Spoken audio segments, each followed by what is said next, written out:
Hola a todos y todas. La entrevista con el doctor Marcelo Severio que van a ver a continuación fue realizada por el licenciado Facundo Coppola desde el canal de Instagram de Espacio Pies, el espacio de prácticas itinerantes en estudios sistémicos. Le consultamos al doctor Marcelo Severio sobre el ser del terapeuta y terapia en cuarentena. Fue una conversación sumamente estimulante y llena de aprendizajes. Esperamos que la disfruten tanto como nosotros y a continuación les dejamos la entrevista. Ahí estoy. Ahí está, Marcelo, ¿cómo andás? Acá estoy, un poco despeinado por la cuarentena, ¿viste? Acabo de dar unas clases con el doctorado sobre 2 investigaciones y entonces, acabo de terminar y estaba justito tratando de no perder esta oportunidad que me das, Facu, de poder hablar un poquito sobre la clínica, ¿no? Sí, siempre con mil cosas vos. Yo le estaba comentando a los chicos que para mí era un placer poderte entrevistar así como de esta manera y poder charlar un poquito con vos. Que es un privilegio y que vos sabés que sos todo un maestro y un referente para mí. Uh-huh. Así que, bueno, déjame por ahí adelantarle que para los que no te conocen ya tenemos 53. Yo creo que todos te conocen los que están acá, pero que sepan que estamos hablando con alguien que tiene 3 doctorados en psicología, 2 maestrías, una en terapia familiar, otra en psiconeuroinmunoendocrinología, que dirige 2 instituciones, entre esas la Escuela Sistémica y el doctorado en la Universidad de Flores, que ha escrito un montón de artículos científicos, académicos y ahora de divulgación, hace un tiempo, y no sé cuántos libros asociados a la terapia familiar, a la salud mental. Así que bueno, un lujo para nosotros poder charlar un poquito de clínica con vos. Bueno. Lo primero que te quería preguntar era cómo estabas vos, cómo vas llevando estos días locos que nos están tocando vivir, porque me imaginaba que vos tenés toda una agenda, que vas, viajás, venís, tenés que dar clases acá, allá, y que ahora todo eso te has tenido que adaptar de alguna manera. Si nos querés contar un poco cómo es.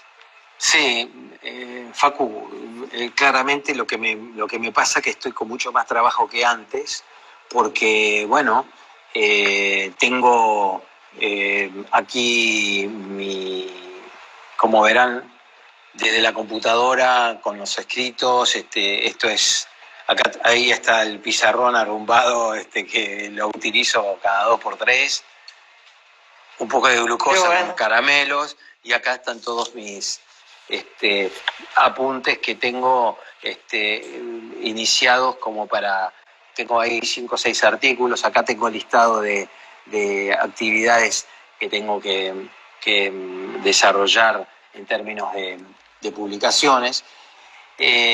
Bueno, por una parte que tengo mucha clínica, porque, bueno, los pacientes se han adaptado muy bien a todo lo que implica la cuestión de la cuarentena en el trabajo clínico. Esto ha sido un elemento, tanto el Zoom como el WhatsApp, como el FaceTime, han sido recursos como el Skype, han sido recursos que hoy son una ventana al mundo. O sea, la tecnología que en algún momento nos ha llevado al aislamiento, hoy construyeron o edificaron una ventana que nos permite virtualmente salir fuera de la cuarentena. Yo todos los viajes que tenía suspendidos los tuve que activar, y ahora, bueno, estoy trabajando estoy en distintas partes del mundo y en distintas provincias, pero no me muevo acá de mi escritorio, ¿no es cierto? Y estás armado el set ahí, que el otro día vi la publicación y un montón de gente te comentaba, le había gustado como que me mostraras un poquito de eso, así que está genial, así lo podemos ver. Me imagino que pasás mucho tiempo ahí. Sí, porque tengo acá arriba de mi casa, tengo en la parte derecha, digamos, donde ahí más o menos se ve una puerta, ahí tengo toda una parte de la terraza, que es donde tengo todas mis plantas, que es otra pasión. Y acá es un gran loft donde estoy trabajando tranquilo, donde tengo buena conexión de Wi-Fi y donde puedo, bueno, escribir, estar tranquilo, desarrollar, y tengo mi casa que está, digamos, abajo y puedo un poco articular entre familia y investigación y pacientes y clínica y escritos y bueno, todo lo que yo hago, ¿no? Qué bueno. Y hablando de escritos, yo siempre, o sea, sé que siempre estás escribiendo cosas nuevas y craneando ahí cosas. Ahora, ¿en qué andás? ¿Qué has escrito en lo último? Así la gente se entera que tenés algo ahí en desarrollo, no sé, lo que nos quieras contar. Mira, se están publicando 4 libros en Editorial Acadia, que uno es sobre ética y responsabilidad en psicoterapia, que se llama Yo Terapeuta, Ética y Responsabilidad en Psicoterapia. Otro es sobre mitos y desmitificaciones de la psicoterapia, que también articula más de 50 mitos o creencias que se gestaron a lo largo de los años y que a veces son mitos que no se cuestionan. También hay un manual que hice con Sonia Rodríguez, un libro sobre ver, oír y actuar en psicoterapia, que tiene que ver sobre el hablar el lenguaje del paciente como una metatécnica, la importancia del hablar el lenguaje del paciente como una metatécnica. Y el último es mi trabajo del tratamiento sistémico en pánico, que se llama El Dios Pan siempre está al acecho, que fue, vos lo sabés, mi tercera tesis doctoral. Lo que tengo ahora, que estoy trabajando, es transformando la tesis doctoral en un libro de divulgación, para que pueda llegar también. Eso es el texto que se está publicando ahora, es específicamente para psicólogos, y lo que estoy haciendo es una traducción al lenguaje más popular para que la gente pueda tener herramientas como para trabajar con el tema de los trastornos, con sus propios trastornos de pánico, no es un texto de autoayuda, sino es un texto que te permite no asustarte más de la cuenta cuando sentís el pánico, no hacer un miedo a sentir el ataque de miedo, ¿soy claro? Sino que puedas tener cierto grado de seguridad. Por el otro lado, también tengo inicialado un libro que ya empecé, que son sobre historias de personas resilientes. A mí me gusta mucho hablar sobre el tema de la resiliencia, tema que también vos estás investigando con el tema de tu tesis doctoral, y sobre el tema de la resiliencia, esta capacidad de sobrevivir.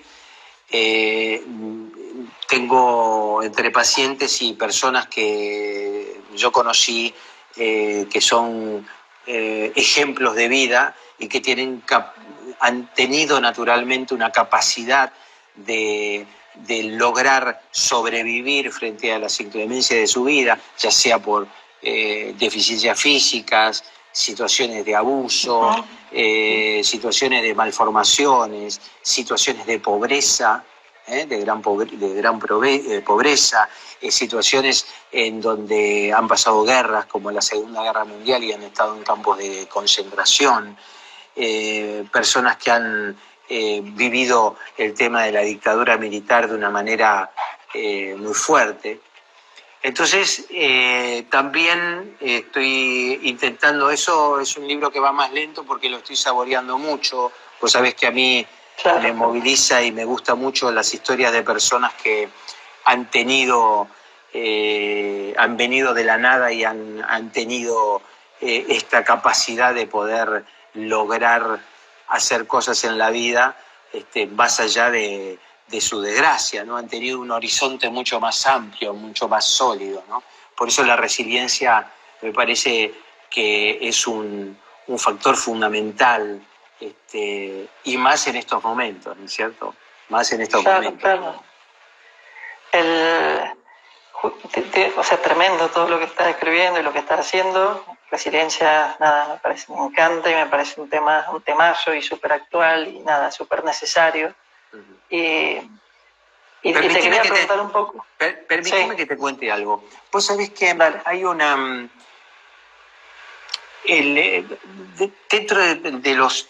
Casi tengo 20 artículos científicos publicados, todavía se publicaron 15, ponele, sobre diversos temas en torno a la cuarentena, al COVID-19, ¿no? al coronavirus y todo lo que nos pasa.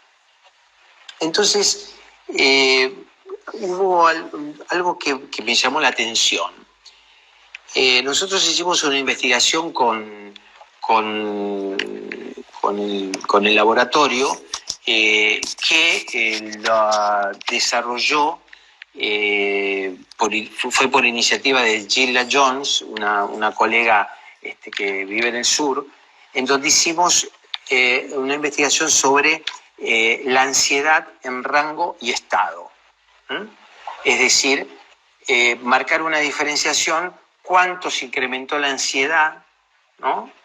Supongamos, si normalmente tengo una ansiedad de 5, ¿cuánto se me incrementó por este tema de la pandemia?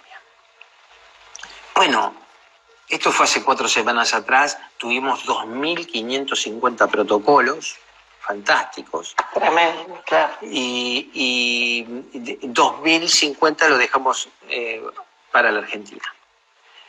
Bueno, no hubo la ansiedad que nosotros esperábamos. No hubo esos picos de ansiedad que nosotros esperábamos tener.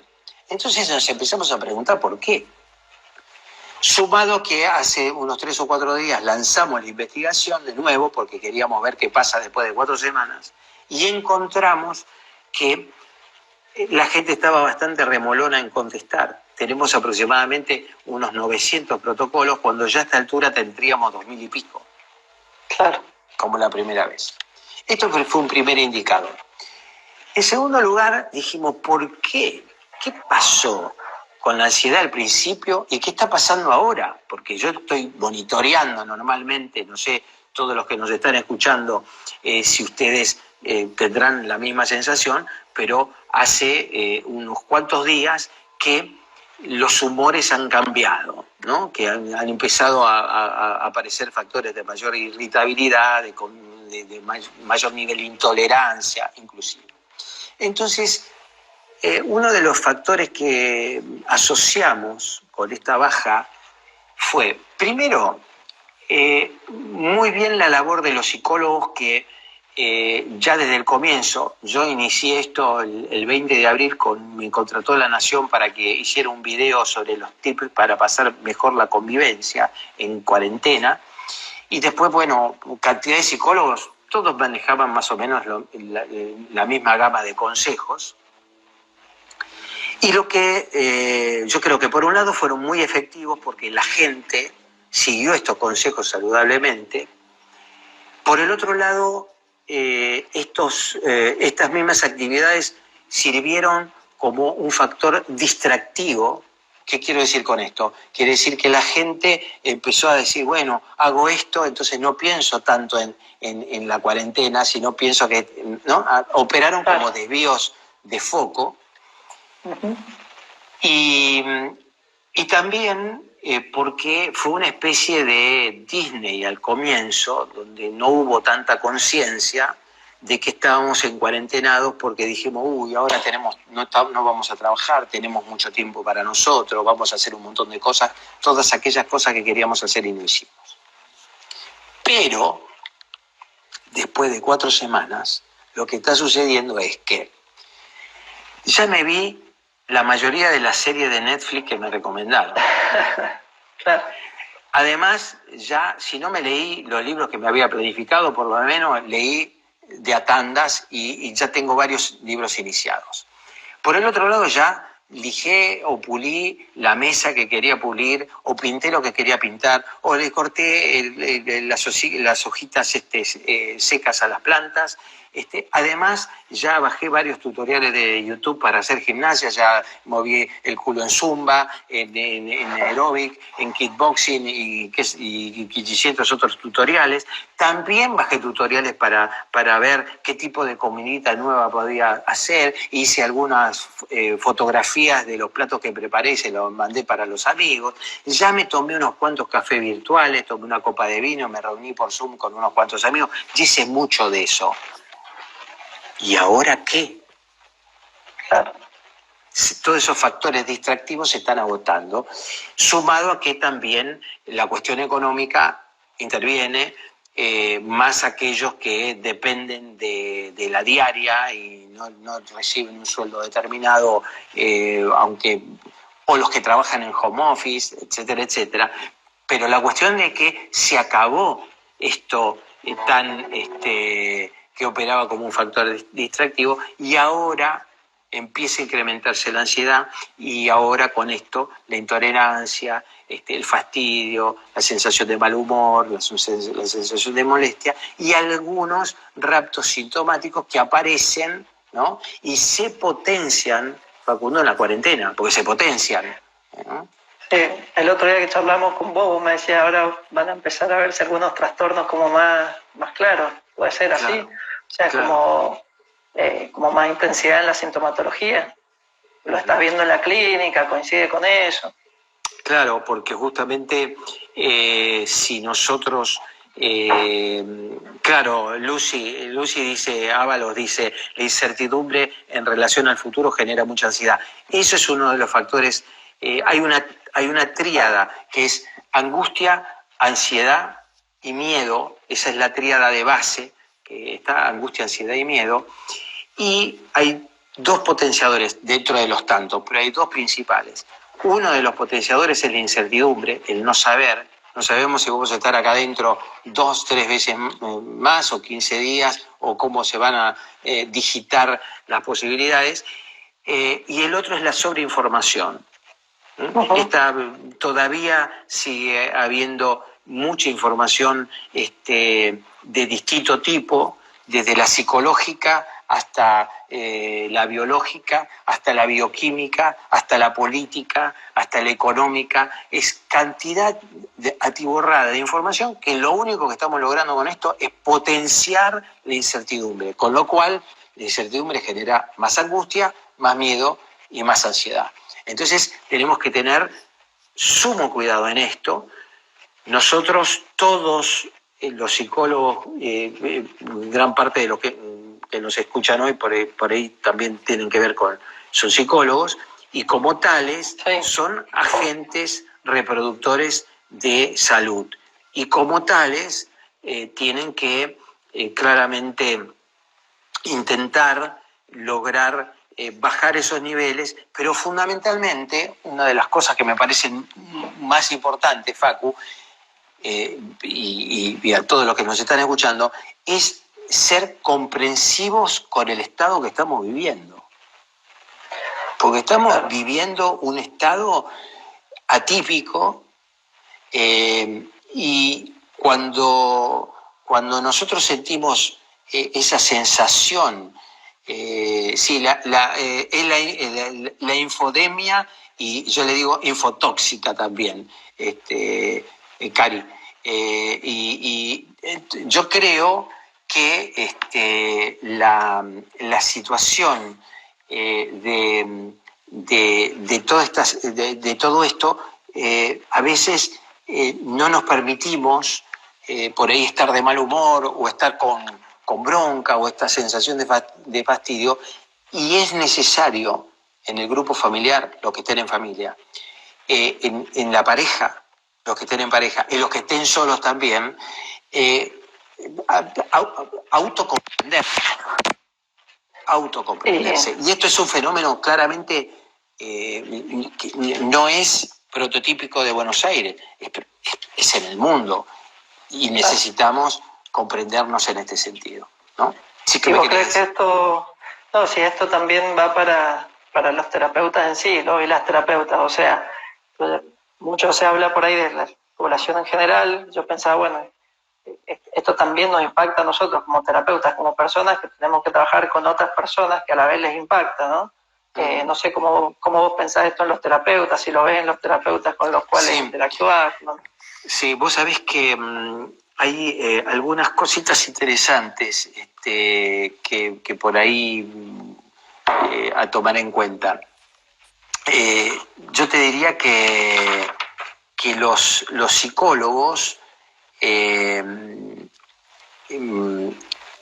espera que estoy atontando acá para no olvidarme decirte dos cosas. Si no, después me olvido, ¿viste? Entonces, está bien. En principio, yo me acuerdo mucho del 2002, el 2001-2002, con el tema del corralito, toda esa crisis muy fuerte. Y recuerdo que hubo una gran crisis que afectó a los ánimos de las personas, al dolor de las personas, a las emociones. Y esta situación crítica, yo escribí sobre esto, que fue un artículo que se llamó Ser terapeuta en la Argentina del 2002, y también brindé estrategias para que los terapeutas pudieran trabajar con los pacientes y cuáles para mí eran las principales técnicas a aplicar. Y lo que yo veía en ese momento era que el psicólogo estaba involucrado en la misma problemática que tenían los pacientes, porque eran parte del mismo contexto. Y ahora nos está pasando lo mismo, porque nosotros también formamos parte del contexto y también nosotros estamos en cuarentena y también nosotros estamos navegando por las incertidumbres contextuales y también tenemos miedo y también tenemos ansiedad y angustia y también a veces nos sobreinformamos. Entonces, bueno, en principio también tenemos que hacer ese ejercicio de comprensión por sobre nosotros mismos y no como dice Facundo Stefanini de San Luis, hay que disminuir las autoexigencias. Yo creo que voy a duplicar un poco, ¿no? Es disminuir la hiperexigencia, porque a veces nosotros intentamos hacer más de la cuenta y no nos damos cuenta que también somos parte del sistema y también sentimos todo lo que nos pasa. Entonces, a veces intentamos ponernos el chaleco de Superman, claro. Y tratar de invulnerabilizarnos cuando somos absolutamente tan vulnerables como el paciente, como cualquier persona, ¿no? Y desde pero reconociendo nuestra... Hola Julia, ¿cómo te va? Reconociendo nuestra vulnerabilidad es cuando podemos ayudar a los otros desde nuestra vulnerabilidad, porque el reconocernos vulnerables, el reconocimiento de nuestra propia vulnerabilidad nos hace más fuertes, Facundo, mucho más fuertes. Cuando hacemos nosotros una negación de la vulnerabilidad es que tenemos mucho miedo y a veces nos sumergimos en mecanismos de omnipotencia que a veces se traducen en soberbia o petulancia, y justamente lo más importante es lograr reconocer esta vulnerabilidad, sentirnos fuerte al reconocerlo y de ahí, desde ese lugar, poder ayudar. No porque desde la negación de la vulnerabilidad y de la omnipotencia, es un lugar muy difícil, pues es el lugar de la negación. Y de alguna manera se nos filtra con los pacientes esta omnipotencia y negación. ¿eh? Porque nos crea puntos ciegos. Entonces hay que reconocerse que también estamos en ese dolor, como para poder hacer un ejercicio de una clínica limpia, ¿eh? Y compartida, ¿no? Humanizarse, ¿no? Uh-huh. O sea, Exacto. no puede ser un lugar sobrehumano. Uh-huh. Y si pudieras así como precisar algunos puntos a trabajar con los pacientes en esta situación, en este momento que nos toca, Uh-huh. si tuvieras que darle algunos consejos a todos estos terapeutas que nos están como acompañando, no sé qué es lo que te sirve a vos, como inclusive desde tu setting de trabajo terapéutico ahora en esta plataforma online, qué es lo que te resulta más útil para que la gente se sienta cálida o comprendida, o pese a la distancia que hay, que es distinta a la del consultorio tradicional. Uh-huh. Un beso para Paola Perry, que siempre me sigue y siempre me lee.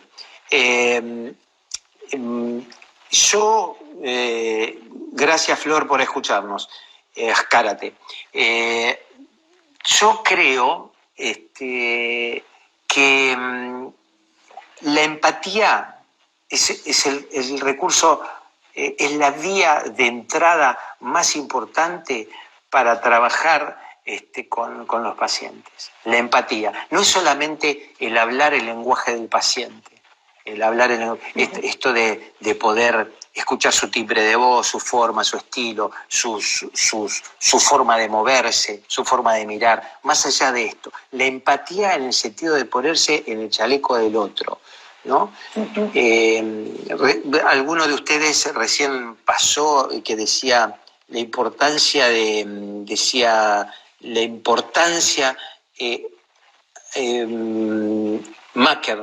Annie Mackern, eso, decía la importancia de la línea sistémica por dejar de lado la disociación.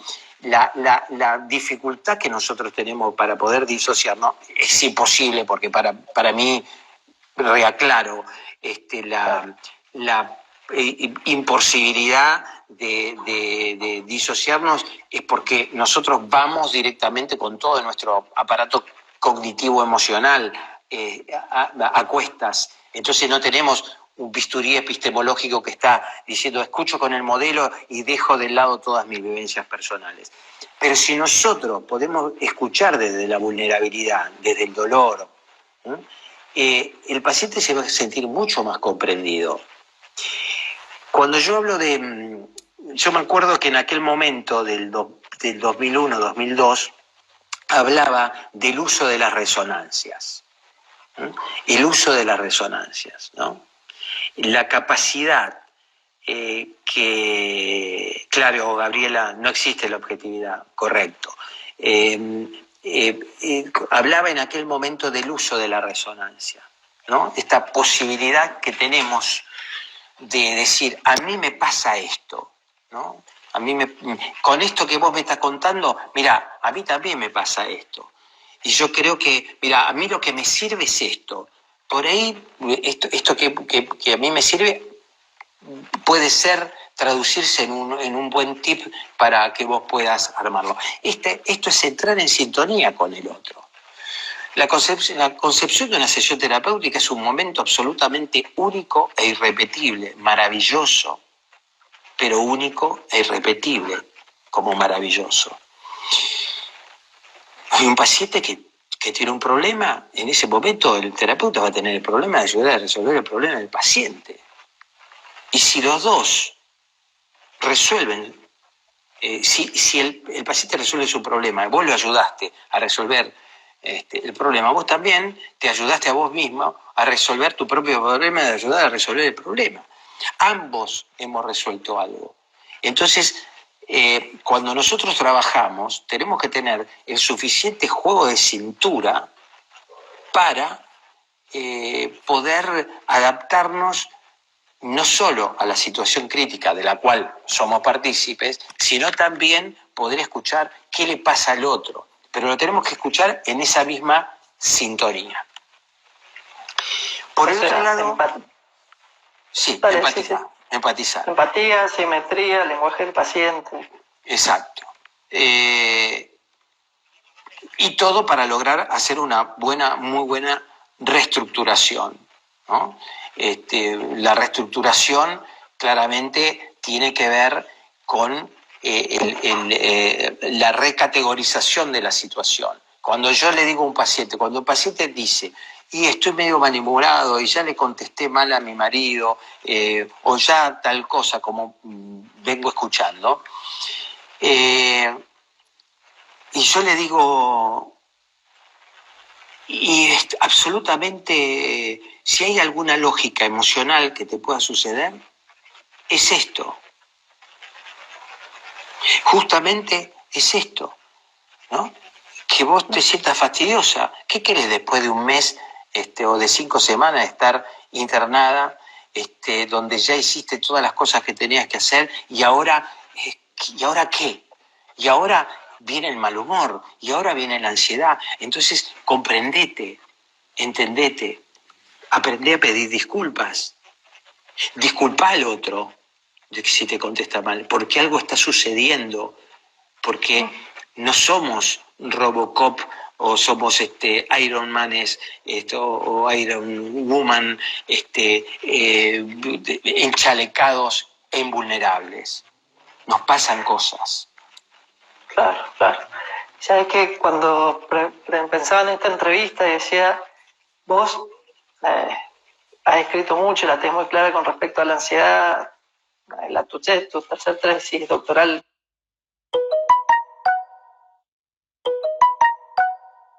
que tiene ansiedad, lo que intenta es como que no aparezca esa anticipación negativa, bajarlo a tierra, bajarlo al presente. Y con esto de esta pandemia y esto que apareció es como si el temor ansiógeno se hiciera presente de alguna manera. Esto que uno a veces le dice, no, mira, no va a pasar, o sea, no va a pasar algo tan grave, vamos.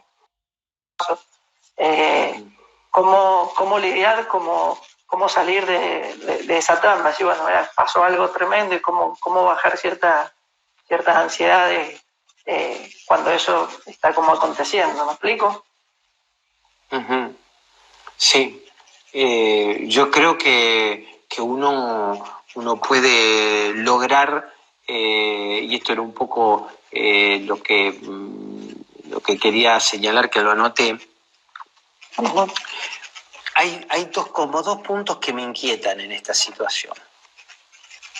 La primera, bueno, referente a lo que vos me comentás, yo creo que tiene que ver el espacio que nosotros construimos a través de la contención.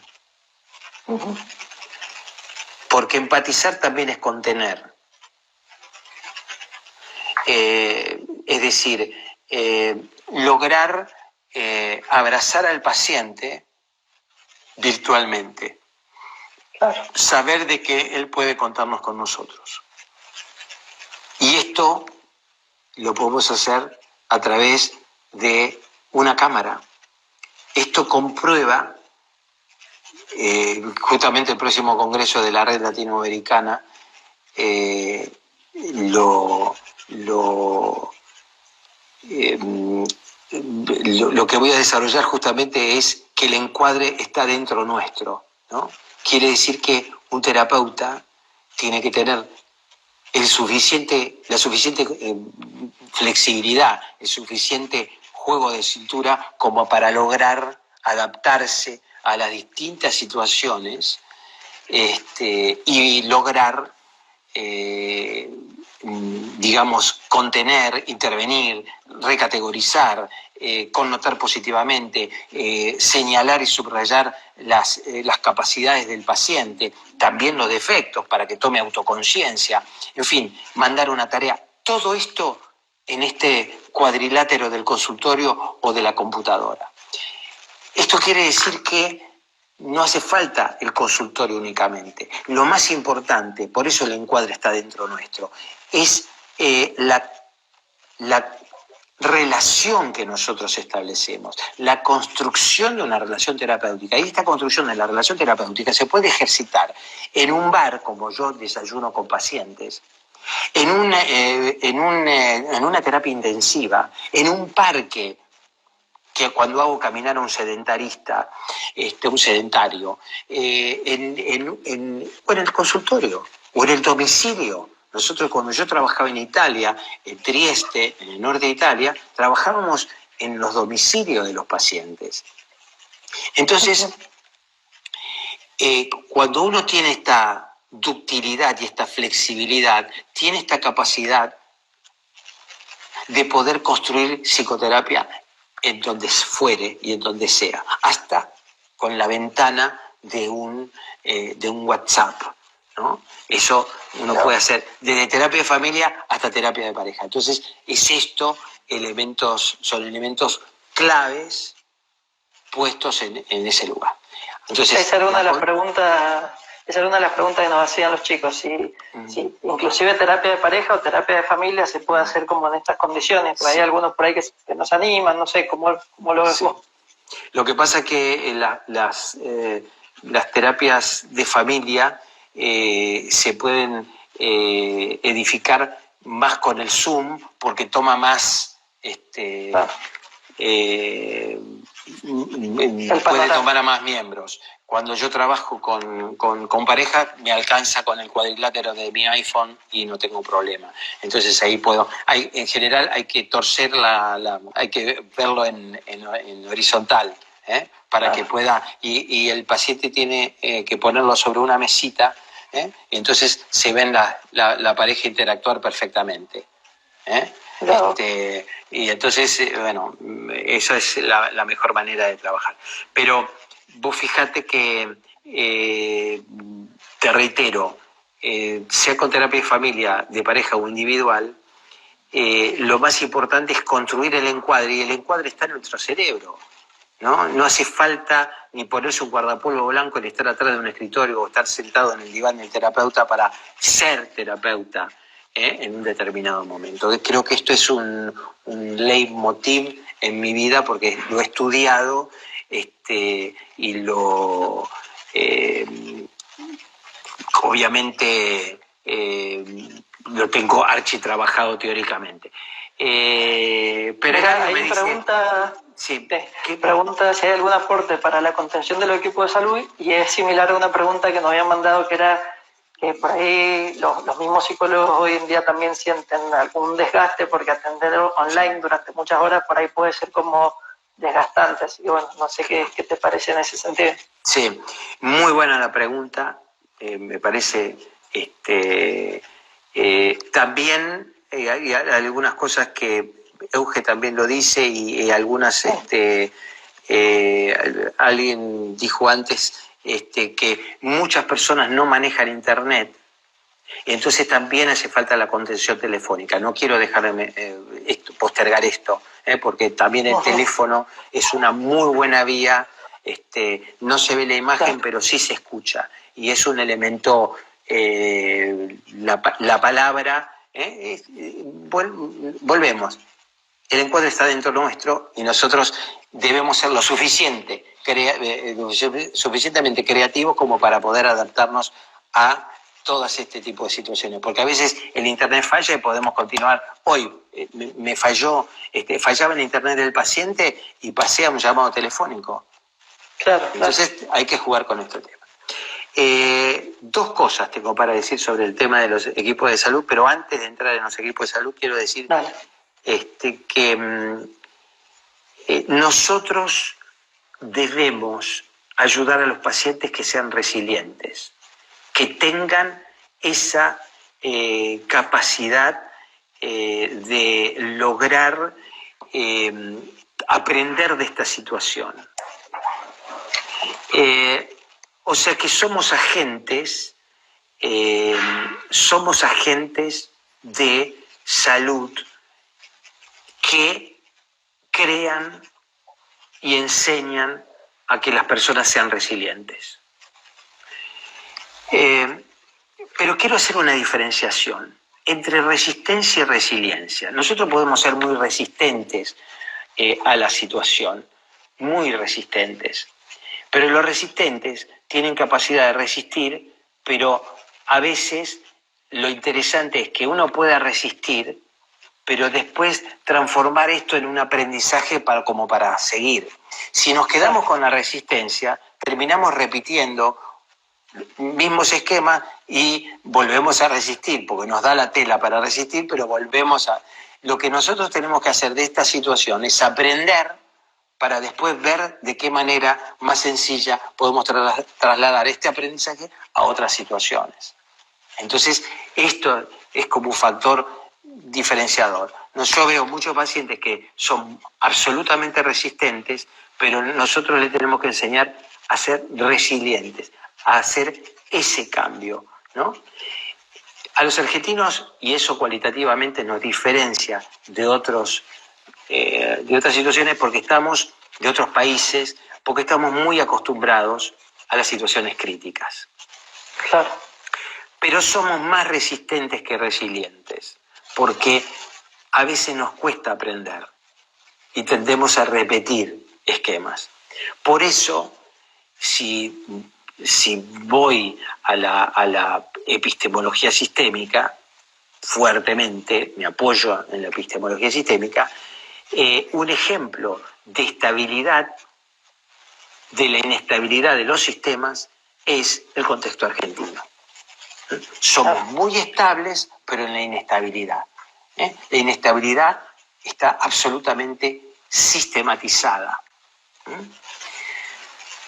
Y entonces ahí es donde digo, ¿somos resistentes o somos resilientes? Es como una gran pregunta.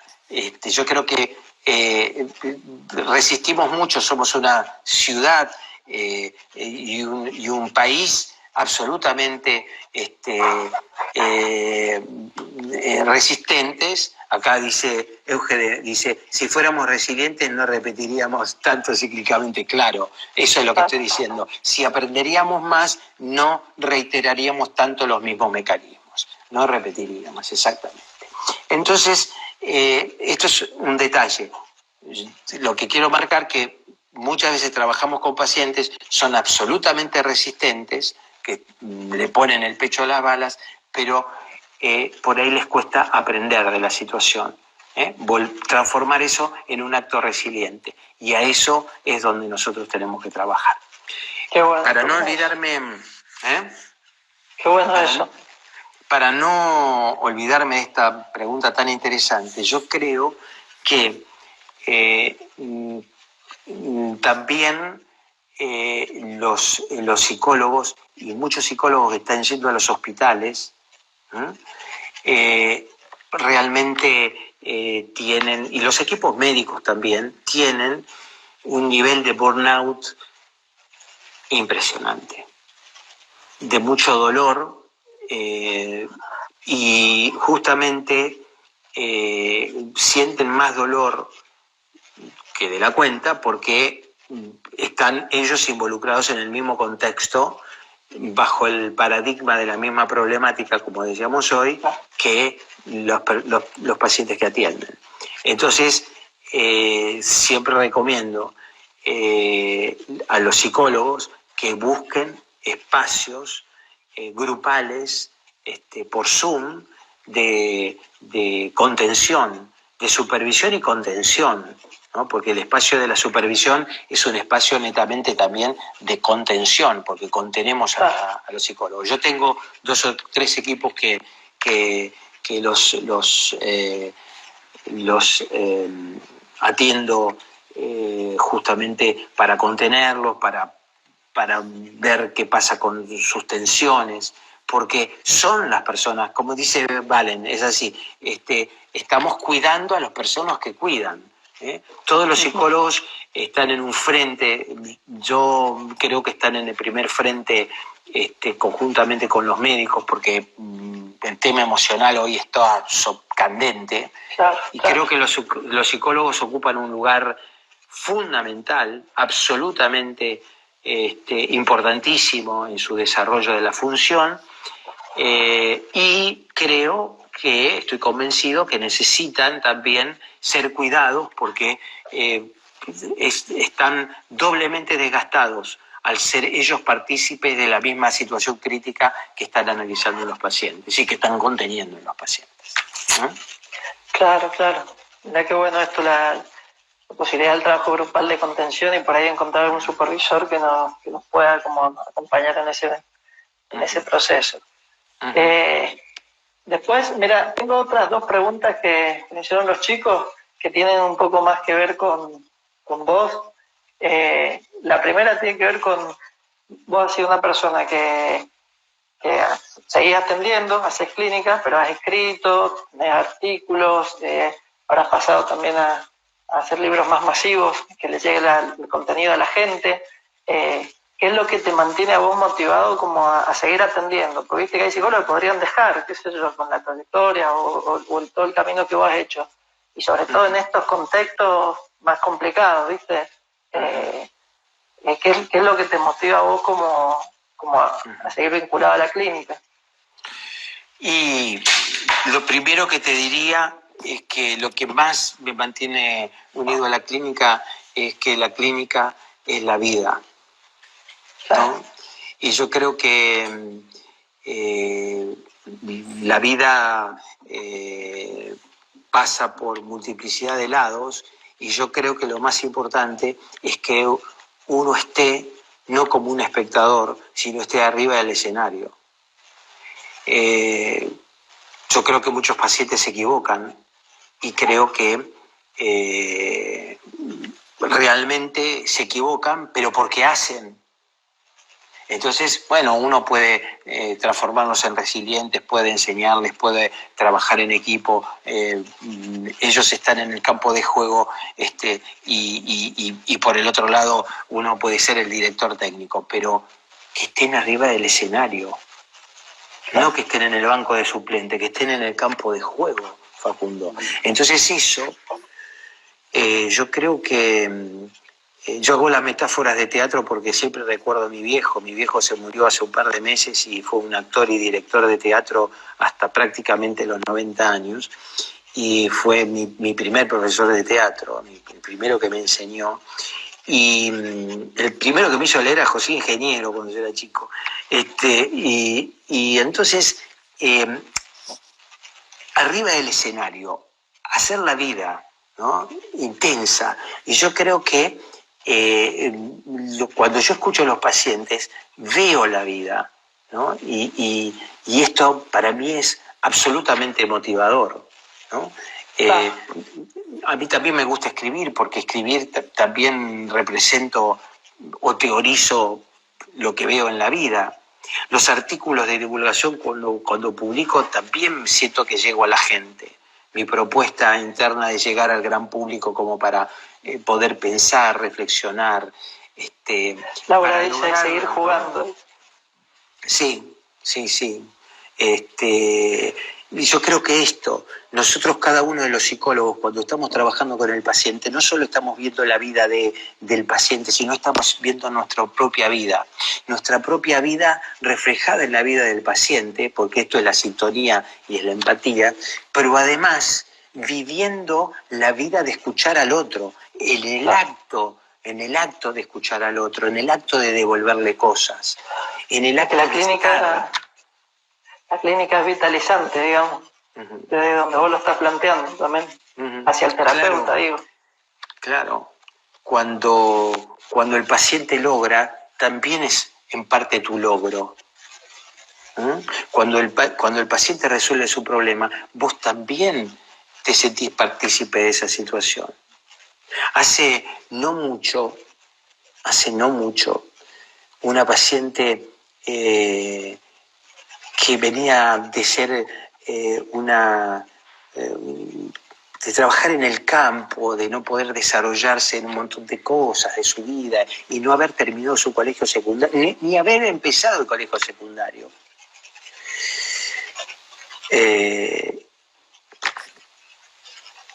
Yo le decía cosas y le insistía sobre algunas cosas que para mí me parecían muy, muy importantes, como el estudiar. Y un día, después de meses, muy tímidamente me dice que se había anotado en el colegio secundario y que ya había aprobado su primer examen. Y yo yo me quedé tan conmovido que me quedé incólume y se me empezó a deslizar una lágrima. Yo antes, cuando era más joven, intentaba abrir los ojos así y las lágrimas por ahí te columpia acá en el borde del globo ocular, y vos estás tratando de que no se te caiga una lágrima. Hoy es maravilloso cuando se te cae una lágrima y el paciente dice: ay, Marcelo, estoy emocionada, y vos te emocionaste también, y nos dimos un abrazo, ¿no? Y digo, ¿cómo no voy a estar emocionado si esto es un gran logro para vos? Claro. Esto es tan importante, ¿no? Es tan importante que ese logro tuyo también es mi logro. Entonces vos me decís, ¿por qué yo sigo con la clínica? Y yo creo que me voy a morir haciendo clínica porque me parece maravilloso, me parece que es la vida, que yo, es como decir, bueno, yo trabajo con los alumnos, me enojo con los alumnos, interactúo con los alumnos, me sonrío, me divierto, cuento un chiste.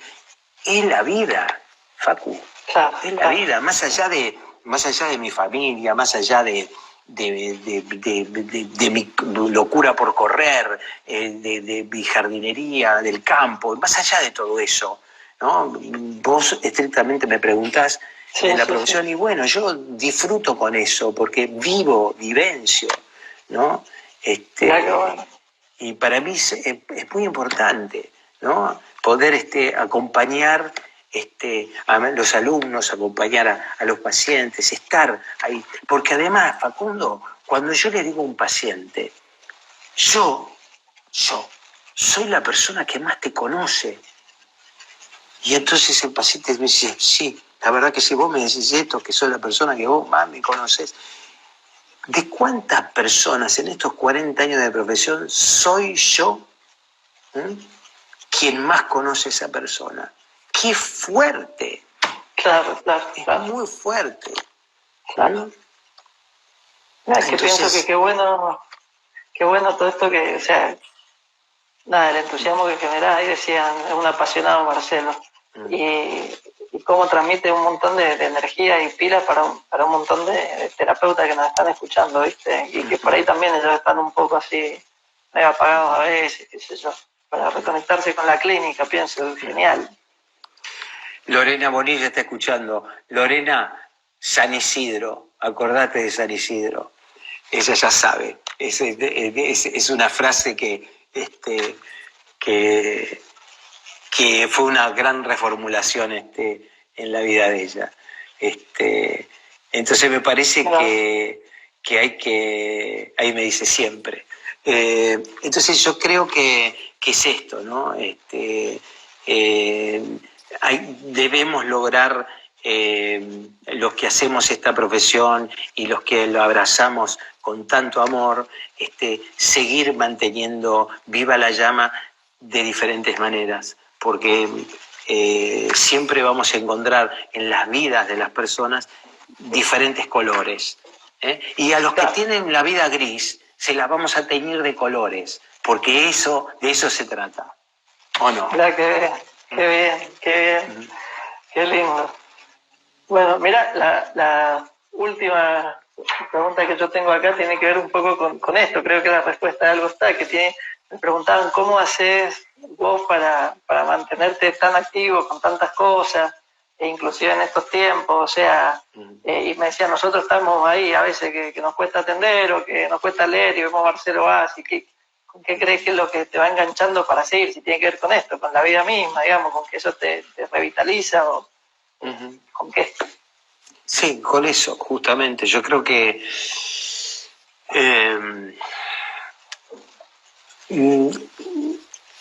siempre pensé, y esto fue un poco desde muy chico, que claramente me aburría si hacía más de lo mismo, o si me quedaba atascado en esas cosas, dando vueltas sin poder cambiar un poco y tomar y crear nuevos rumbos. Cuando vos me preguntaste esto, yo me acuerdo de esto, vos ¿Cuántas veces me han preguntado, Facundo, por qué yo tengo 3 doctorados? ¿No? Sí. Bueno, 1 ya es mucho. 2, bueno, fueron las arbitrariedades de la vida que me llevó a hacer uno en el exterior, en mi primera estancia en Europa, y otro acá. Pero el tercero fue, y esto un poco es lo que marca, te voy a responder a tu pregunta, y con esto Sí. vamos a cerrar, me parece, porque ya es tarde y no quiero que nadie se aburra.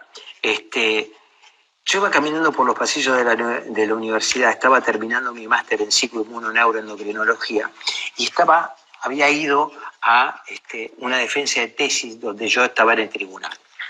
Entonces, caminando por los pasillos de la Universidad de Buenos Aires, miré la universidad y le dije a la secretaria, ¿no? Digo, la Universidad de Buenos Aires, yo no pude ser alumno de la UBA. Todos mis doctorados, todos mis máster, nunca pude venir a la UBA. Me dice, ¿por qué, doctor? Y porque a mí me cerraron la licenciatura de los militares. Y entonces no pude, empecé en la UBA, pero no pude terminar. Y entonces, ¿qué pasó? Esta secretaria, que ya no está más de secretaria, me dijo, doctor, usted si quiere puede hacer el doctorado, porque usted no tendría que cursar nada.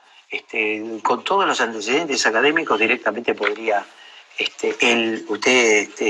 directamente rendir la tesis. Lo que esta secretaria nunca supo, porque se fue antes de que yo me inscribiera, etcétera, que me había puesto un germen en el medio de mi lóbulo frontal y en mi sistema límbico.